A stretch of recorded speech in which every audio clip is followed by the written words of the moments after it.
Gokulam movies മോഹൻലാലിനെ വെച്ചുകൊണ്ട് ഒരു വലിയ ബ്രഹ്മാണ്ഡ ചിത്രം ആലോചിച്ചിരുന്ന ഒരു കാലഘട്ടം. ആ കാലഘട്ടത്തിലാണ് മോഹൻലാലിൻ്റെ ഏറ്റവും വലിയൊരു ചിത്രം ഞാൻ എൻ്റെ ജീവിതത്തിൽ വലിയൊരു മോഹൻലാലിനെ വെച്ച് നല്ലൊരു പടം, വലിയൊരു പടം. കാരണം ഞാൻ ചെറിയ പടം എടുക്കുമ്പോഴും ഒരു ഗസ്റ്റ് ആർട്ടിസ്റ്റായി ഞാൻ വിളിച്ചപ്പോൾ അതേ ഓടി വന്ന ആളാണ്. അതിൽ എനിക്ക് വലിയൊരു റെസ്പെക്റ്റാണ്. കായംകുളം കൊച്ചുണ്ടില്ല, അയാൾ അങ്ങനെ ഗസ്റ്റായിട്ട് വന്നതാണ്. അപ്പോൾ അതിൽ അദ്ദേഹം വലിയൊരു ആക്ടറായിരിക്കുന്ന സമയത്താണ് ഗസ്റ്റ് ആർട്ടിസ്റ്റായിട്ട് വന്നത്. അത് എന്നെ സംബന്ധിച്ച് അത് ഒരിക്കലും മറക്കാത്തൊരു കാര്യമാണ്. രണ്ടാമത് ഇങ്ങനെ ഒരു കാര്യം വന്നപ്പോൾ ഞാൻ അദ്ദേഹത്തിൻ്റെ കൂടി പ്രവർത്തിക്കണമെന്ന് പറഞ്ഞ് ഞാൻ സമ്മതിച്ചതാണ്. പക്ഷെ അന്ന് അത് അസൗകര്യം ചില കാര്യങ്ങൾ, കാരണം എന്നോട് ഞാൻ ചെയ്യുന്ന ബിസിനസ് പറ്റി നല്ല ബോധങ്ങളാണ് ആൻ്റണി പെരുമ്പാവൂർ മോഹൻലാലിന്. അവരെന്നോട് ചോദിച്ചപ്പോൾ കൂടുതൽ ഇത് കാശാകും, അതെന്തെങ്കിലും സംഭവിച്ചോ അതിൽ ഗോപാലിന് ബുദ്ധിമുട്ടല്ലേ, എന്നോട് സ്നേഹം കൊണ്ടാണ്. അപ്പോൾ ആ സ്നേഹം കൊണ്ടാണ് അപ്പോൾ എന്നോട് വേണ്ട, ഞാൻ മറ്റേ ലൈക്കൊക്കെ പോകാമെന്ന് പറഞ്ഞു. അപ്പോൾ അങ്ങനെ അപ്പം ആ ഗോകുലിൽ എന്തെങ്കിലും സംഭവിച്ചു പോയാൽ ഞങ്ങൾ ഉത്തരവാദിയായി പോകില്ലോ എന്ന് ചിന്ത കൊണ്ടാണ്. അത് എനിക്ക് മനസ്സിലായി. അതിൻ്റെ പേരിലാണ്, ആ ചിന്ത അവർക്കുള്ളത് കൊണ്ടാണ് ഞാൻ പിന്നെ ഇങ്ങനൊരു കാര്യം വന്നപ്പോൾ അവർ ചേർന്ന് ചെയ്യുന്നത്. എമ്പുരാനിലേക്ക് നമ്മൾ വന്നത്, എമ്പുരാൻ കേരളം കണ്ട, ഒരുപക്ഷെ ഇന്ത്യ കണ്ട ഒരു വലിയ ബ്രഹ്മാണ്ഡ സിനിമയായി വരികയാണ്. അതെ, മലയാളികളോട്, പ്രേക്ഷകരോട് പറയാൻ.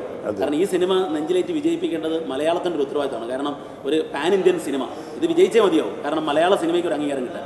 എന്താണ് അതിനെക്കുറിച്ച് പറയാൻ, ഈ പടത്തിൻ്റെ ഒരു സാധ്യതയെക്കുറിച്ച്? സാധ്യത വെച്ചാൽ പടം നന്നായി ചെയ്തിട്ടുണ്ട്.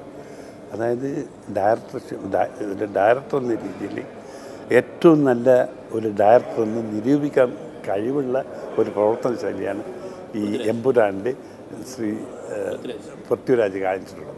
ആ പൃഥ്വിരാജിൻ്റെ അവർ ത്രൂ ഔട്ട് ഭയങ്കര, അതായത് ഈ പടം നിന്ന് പോകുന്നതുകൊണ്ടപ്പോൾ അദ്ദേഹത്തിൻ്റെ ടെൻഷൻ കണ്ടപ്പോൾ എനിക്ക് വളരെ വിഷമം തോന്നി. അപ്പോൾ ഇത് ഞാൻ എടുത്ത് കഴിഞ്ഞപ്പോൾ അദ്ദേഹത്തെ എന്നെ ആശ്രയിച്ച് എന്നെ ഏത് രീതിയിലാണ് ഞാൻ നന്ദി പറയേണ്ടതെന്ന് എനിക്കറിയാൻ പറ്റില്ല എന്ന് പറഞ്ഞപ്പോൾ യഥാർത്ഥത്തിൽ അവരോടൊക്കെ എനിക്ക് റെസ്പെക്റ്റ് തോന്നി. കാരണം അവർ അങ്ങനെ അധ്വാനിച്ച് നല്ലൊരു ഫിലിമാക്കി മാറ്റിയതാണ്.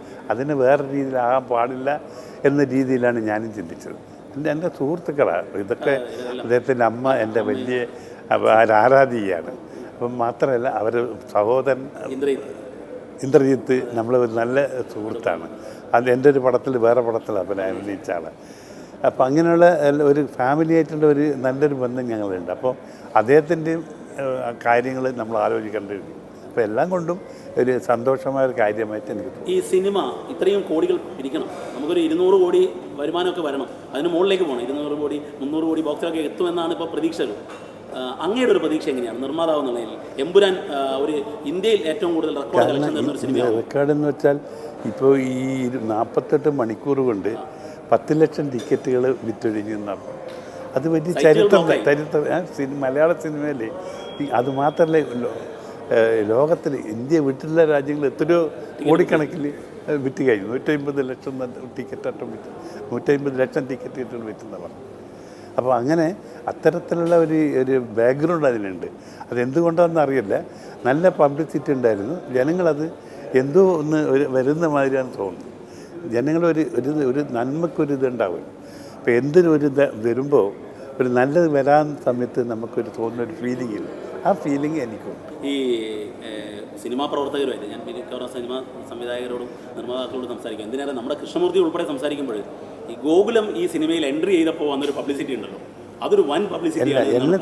എന്നെ സംബന്ധിച്ചോളം കൃഷ്ണമൂർത്തിയാണ് ഈ സിനിമ. കാരണം കൃഷ്ണമൂർത്തി ഒരു PhD കൊടുക്കുകയാണെങ്കിൽ സിനിമയിൽ PhD ഒരു 10 PhD കൊടുക്കുക. അതാണ് അത്രയും അതൊരു കഴിവുള്ള, അതായത് സിനിമ എന്ന് മാത്രം കൊണ്ട് ജീവിക്കുന്നുണ്ട്. കൃഷ്ണമൂർത്തി എന്നോട് പറയായിരുന്നു, ഈ ഗോകുലം എൻട്രി ചെയ്തപ്പോൾ ഈ സിനിമയുടെ ഒരു ബിൽറ്റപ്പ് വലിയ രീതിയിലുള്ള ഒരു പബ്ലിസിറ്റിയിലേക്ക് മാറിയെന്നുള്ളത്. അത് യഥാർത്ഥത്തിൽ ഗോകുലത്തിലല്ല, അവനൊരു സിനിമ പ്രേമിയാണ്. സിനിമയിൽ സാങ്കേതിക നല്ല കഴിവുണ്ട്. എന്നാലും അതിൻ്റെ സന്ദർഭങ്ങളില്ലാത്ത, പക്ഷെ ആ സന്ദർഭം എനിക്ക് വരാൻ പറ്റി. എമ്പുരാൻ്റെ കാര്യത്തിലും എനിക്ക് തോന്നുന്ന കൃഷ്ണമൂർത്തിക്ക് ഒരു റോൾ ഉണ്ടായിരുന്നു. കൃത്യം. അത് കാരണം ഇത് എനിക്ക് എൻ്റെ ബന്ധങ്ങൾ ഇവരൊക്കെ ഉണ്ടെങ്കിലും അത് പ്രായോഗിക രീതി കൊണ്ടുവരണമെങ്കിൽ ഒരാൾ വേണം, കോർഡിനേറ്റർ. അതിന് വളരെ നല്ല രീതിയിൽ പ്രവർത്തിക്കും.